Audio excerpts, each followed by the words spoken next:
ও বন্ধুরা, কোথায় আছে না, একা একাই খেতে চান, দরজা বন্ধ করে খেতে চান, কিন্তু না, আমি একা একাই খেতে চাইনি, তাই আমি সবাইদেরকে নিয়েই খেতে চাই। চলে আসেন সবাই।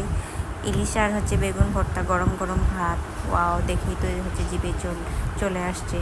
মাওয়ার স্টাইলে আমিও একটু ঝটপট রান্না করে ফেলতেছিলাম আজকে। বড় ইলিশ, সাথে বেগুন ভাজি গরম গরম, আর ভর্তা, আলু ভর্তা। আর দেখেই তো মনে হচ্ছে খেতে ইচ্ছে করতেছে, তাই না বন্ধুরা? তাই ঝটপট দেরি না করে চলে আসবেন আমাদের বাসায়। তাই দেখেন, আমারও ঝটপট করে রান্না বান্না হয়ে গেল। আর এখন তো আমার খুবই খিদা পেয়ে গেছে, দেখে মনে হচ্ছে 4 থালি ভাত খেয়ে নিব, সাথে ডিম। ওয়াও, কি মানে তাজা তাজা ইলিশ ভাজা, আর সাথে বেগুন ভাজি, গরম গরম ভাত।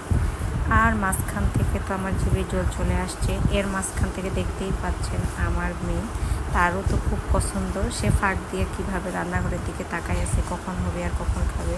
অবশ্যই খাবার হয়ে গেছে, সে খাবারের দিকে কীভাবে তাকিয়ে আছে। আমরা এখন সবাই খাওয়ার জন্য সবাই রেডি হয়ে যাচ্ছি।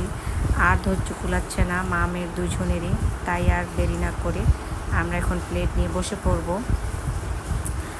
মজা। মাঝখান থেকে দেখতে পাচ্ছেন গরম গরম আবার বেগুনটাও ভেজে নিয়ে নিলাম, যেন সব কিছু চুলার মধ্যে ভেজে ভেজে খাবো, মাওয়ার যেমন স্টাইলে আমাদেরকে দেয়। আর সর্ষের তেল, এই সর্ষের তেলের তো একটা অন্যরকম ঘ্রাণ, সাথে মরিচ, আর এই যে মাছের ডিম, তাই না বন্ধুরা? আর এই ছুটির দিন মানেই তো মজার মজার খাবার দাবার। তাই আমার ভিডিওটা যদি ভালো লাগে অবশ্যই লাইক শেয়ার করবেন, বেশি বেশি করে সাপোর্ট করবেন। আর আপনারা যারা নতুন ইউটিউবার আছেন তারা অবশ্যই আমার ছোটো চ্যানেলটাকে কমেন্টস করবেন, আর অবশ্যই আমিও আপনাদেরকে সাপোর্ট